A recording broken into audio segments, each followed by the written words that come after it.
Welcome to another edition of the Learning Journey podcast. It's where we tell stories from the MAF family about learning and about their journey in MAF and so much more. And it is a very big honour today to talk to our CEO, Dave Fyock, who is in Cairns from the UK via the US or something like that. I'll let Dave tell the story. Hey Dave, how are you? Hey, doing very well. It's really good to be with you here today. Yeah, it's great to have you on the Learning Journey podcast. Now, you have been with MAF for more than 30 years. I don't know the exact number. I'm not sure do you know the exact number? Well, it's 30 years and months. So we joined in July of 92. Yep. So we're just approaching our 31st anniversary. Wow. So did you celebrate anything for the 30th anniversary? Like, did you do anything special? Oh, yeah. In Ashford, we were treated with a really nice cake. Yeah. And a surprise from the staff there. But in the U.S., they also give every 5 years a little certificate. And so we were honored with that when we went to the States last year as well. That's awesome. Now, I know some people might know your journey into MAF, but maybe there's newer employees with the organisation that haven't heard it. And I think it's such a testimony of how God has orchestrated the steps in your life. So I wonder if you could kind of sort of take us back to the call to MAF and your journey, because it's probably fair to say, you know, there was a bit of wrestling with God in amongst all of that. Oh, absolutely. So back as a teenager, when I was 16, I really felt God called me into mission aviation. So I went to uni for that and thought, well, now I'm ready to go to the mission field. Yes. And God had other plans. So I ended up spending 5 years additionally working at United Parcel Service. And every year I would wrestle with the Lord, because my agreement with Him when I graduated was I would work 1 year, I would pay off all my school debts, and I would go to the mission field. And at the end of that year, He said no. And I went, what is going on? Because I know in my heart this is what God wants. And it's the way God often leads, isn't it? Yeah. And so a couple months later, UPS offered me a role in management. And so I took that and said, I'll work 1 year and then I'll be ready to go to the mission field. And again, the Lord said no. And this went on for 5 years. And at fifth year, I didn't ask the Lord. I just went, well, I don't know what's going on, but I'm stuck. And that always happened in June of every year, because that was when I graduated uni. And so every year in June, I would wrestle, except in that summer. And at the end of July, on the 25th of July, the Lord spoke to me with an audible voice and said, now it's time. And I could go into great detail of all the events that happened that week, but that was on a Monday morning. And by Friday, I tendered my resignation to UPS, not knowing where I would go, what I would do. My argument in my head with the Lord was, who wants a pilot that hasn't flown and an engineer that hasn't turned a spanner? Yeah. And of course we said wrenches, because I'm an American. But but anyway, God answered all of those arguments just within days. Yes. And I ended up with a job flight instructing, and got back in the saddle, so to speak, with the airplane, and then met my wife, which is a great part of my journey. And 4 years later, we ended up joining MAF in 92. Yeah. Now, we've got some episodes coming up on the Learning Journey podcast that tell a similar story. People that have known they've been called to MAF, but it's been a longer journey than they thought it might be. And I personally believe that there's no waste in the kingdom of God, that God actually uses everything. And so I wonder for you, Dave, those 5 years at UPS, what did you learn that you didn't probably realize that you needed at the time, but now on reflection you go, well, I can see God's fingerprints all over everything? I tell lots of people that if I would have understood what God was doing, I might have been a better student. I learned that God had placed within me skills that were different than just flying an airplane. So I thought I had been called to fly airplanes in the jungle. God called me to do far more than that and something far different than that, but placed me in this organization. So I learned a lot of management skills. I learned leadership skills, and I learned that people are the most important part of what you do. So even without any formal training on that, I loved the people I worked with. I understood who they were, and I had each one of them working according to the skill sets that they had. So that's one thing that I learned. I think the other thing that I did learn, you already mentioned though, is that God doesn't waste anything. Every one of us has a story about our journey.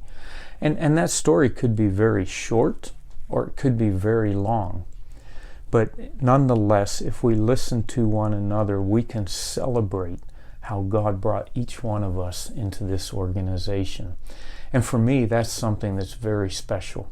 You know, we're not just hunting for the next job that takes us to the next level, but rather we come here with a calling, knowing that God has placed within us the desire to be a part of building His kingdom, but beyond that, knowing that God has placed within us skill sets that are needed to advance His kingdom. Yeah. Now, Dave, I wanted to talk about comparison because I think everybody has a different journey and a different entry point, if I can put it that way, into MAF. And as I get to know more and more people across the organisation, I'm amazed at some of the stories that we hear. And that's one of the things that we want to do in this podcast, is share the stories of how, you know, people came into MAF. And because they're not the same, you know, it doesn't mean there's a right way or a wrong way, because God, you know, uses and weaves everything together. So I really wanted to ask you to share your story as you began into MAF. So we heard about UPS, we heard about the Wrestling with God, a period of 4 years before you actually, you know, officially, you know, began in a role with MAF. But talk to us about that sort of initial time frame for you, because I think I'm right in that it didn't look like what you thought it was going to look like either. Oh, not at all. So you might have thought I would have learned my lesson, you know, from the journey in the wilderness, if you would, of UPS. But when we joined MAF, so we joined with MAF US, and I'm an MK from Latin America. I speak Spanish reasonably well. Hilda had 6 years of Spanish between high school and university, and so I knew in my mind that we would be assigned to Latin America and fly in the jungles of Latin America. Just made logical sense to me. And we went to Redlands, California at that time, and went through our candidacy class, and we were assigned to Africa. And I tell you, that was a deep wrestling for me. Redlands was on a hill where the office was, and we had apartments there where people could stay. And I would leave our place where we were staying, and I would walk up and down that hill. And for 3 days, I just was arguing with God about this stupid assignment. And God kept saying to me, Dave, I thought you said to me you were willing to serve anywhere and do anything that I ask. And I would say, yeah, but. Yeah. Yeah, but. It's funny, isn't it? Our surrender is sometimes conditional. Oh, absolutely. And so I for 3 days, and I finally came to peace with that and said, God, I did say that, and I meant it. And so whatever, we will serve wherever, and I will serve with joy. And I no sooner got that finished than one of our families that was in the class with us got assigned to the very town I grew up in, which was where MAF was based in that country. And I had to do another 3 days up and down that hill every evening, just arguing with God. And I remember thinking, who are the idiots that lead this organization? You know, because they didn't recognize the great trophy that they had in me. And God had to say, no, Dave, you know, it's not about you speaking Spanish. It's not about you knowing that particular country or that area. I had been to many, many of the airstrips that person would fly to, because I had flown with the MAF pilots, you know, when they had empty seats. And so, I'm wrestling with all this because I know. And God said, no, I need to take you to a place that you don't know. And I need to teach you things you've never learned. And so he took us to Albania instead of Latin America. 8 years later, I guess it was, God gave me the joy of going to Latin America when I was asked to be the regional director for Latin America. And I remember being somewhat disappointed because all that we had experienced in Albania was so rich, so good, so strong. And we got to Latin America and it was a letdown because it didn't have the same edge, if I could say, on it that it did when we were in Albania.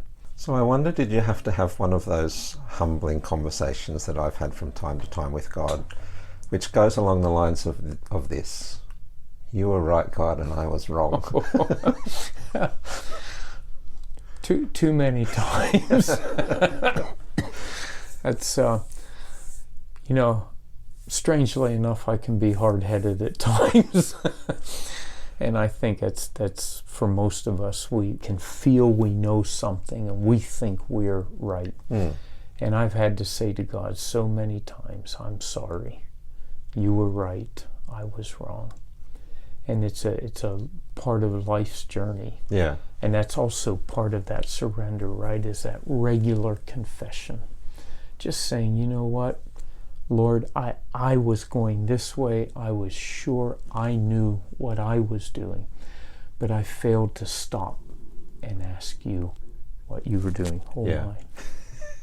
Now, one of the things that I like about life, and sometimes it can be challenging, is you learn a lot about yourself. The older you become, the more you learn about yourself, where your strengths are, where your weaknesses are, blind spots, and those kind of things.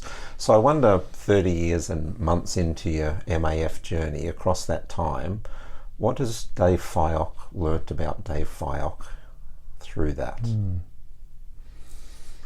Oh, wow, where do you start? So I like to think I'm a reasonably intelligent person. And so I like to think there's not much I can't do. But one thing I have learned is that Scripture is true. Without Christ, we can do nothing. But with Him, all things are possible. Maybe share a story that illustrates that. In 2019, I was asked to speak at the Scottish Parliament, to open Parliament in the fall when they came together. And it's called A Moment for Reflection. And I had to put together 400 words that I was going to speak, and you submitted that prior to going, and then that is exactly what you are allowed to say. Word for word? Word for word. Wow. Yeah, you stick to the script. 400 words. And you can take long or short. You can talk slowly or you can talk quickly, but the words are already approved, and that is what you will stick to. Okay? And so I was asked to do that, and I was given a deadline of when I needed to submit that. And 2 days before the deadline, I had nothing on a piece of paper. I had sat multiple times, and in my mind I thought, I want to speak about the Good Samaritan and how we as MAF reflect that. And so every time I would sit down, I would start to write a few words and I would just cross them out, and I was just sitting there going, I'm getting nowhere. And I finally went, Dave, you have not sat and asked God what He wanted you to share. You've had this thought from day one, I'm going to do this. And so literally I put my head down on the desk and I said, Lord, I'm sorry. I have not asked you what you want me to share. in about 4 minutes, Micah 6:8 came to my mind. And God said, that's what I want you to share. And in about 20 minutes, I had the 400 words on paper and submitted them the next. I waited a day just to review and reflect on them. And then I submitted that. But I go, Dave, you're the leader of a ministry. You know that you can do nothing without him. And yet I did not stop and go, what is it that you want, Lord? See, I believe he speaks to us when we stop. Just like that, Micah 6:8, boom. And it was just like boom, boom, boom, boom, boom, done. You know, and I just go, when we stop and listen, God will speak to us what we need to know to do. Whether that's just for today, the words that he wants us to speak to bless someone else, or whether it's to actually, organize something that is significant for the organization. And no matter what it is, we need to stop. We need to say, Lord, speak. And then we need to listen. Yeah. So I think it's about 25 years you've been in MAF, when you shared that story, maybe in 27 or something like that. So it really points to the importance of lifelong learning, doesn't it? Absolutely. We should never close ourselves off. In that case, you've learned a life lesson, a spiritual lesson, but wide, speaking wider, in terms of our roles at MAF, that we should never stop learning. Yeah. Learning is so important to any individual and any organization. If we stop learning, we actually cease to grow. And if we stop growing, we become dead. Nature teaches that, right? Anything that is alive grows. Now, things grow at different rates. I mean, you can plant corn and it'll grow really big and tall in just a few months, and you can have a small little cactus that never gets bigger than a couple inches, right? But it's growing, and it's always growing. And learning to me is growth. So, there's so many different ways to learn. You can learn just on the job, and I've done a lot of that, OJT we call it, right? And I have learned so much just on the job. But you can learn a rich amount from others. We have people all around us that know different things than we do. In this organization, we are blessed with people that have so many rich experiences prior to coming to MAF and then after they've entered MAF. So we can learn if we listen to others. We can learn important lessons for life, but we can also learn important skills in life that will allow us to grow. We live in an age when there are more books written than we could possibly read in 100 lifetimes. But you can select books that are meaningful to you and read. So I like to read leadership books. It's something that I enjoy doing because it fills my mind with things that I may need to think about in the coming days or weeks or months. You can learn in even a classroom setting, and one of the things that we have done is we've said investing in our people is important. It's part of our strategic plan, and a portion of that is actually times when we bring people together virtually or together in person. That's my favorite. And just allow them to grow and learn in a common setting. So there are so many ways that we can learn. And I'm a believer that you've got to learn. I joked with someone just last week. They told me something I did not know, and I said, wow, I learned something new today. Now I can go home. That has been a mantra of mine for many years. And I'm not talking rocket science new. I'm just talking something that I did not know when I started the day, that I can celebrate that I learned today that thing.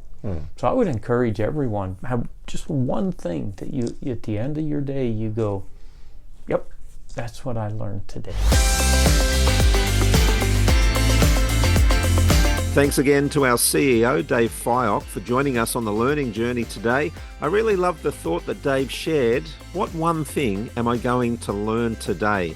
Now, it really can be as simple as that when we have a deliberate mindset to grasp the learning opportunities that are around us. Next time on the podcast, we head to Timor-Leste and chat with Ruth Hitchens about her experiences as an MAF spouse and what she's learned from her time living in a new country.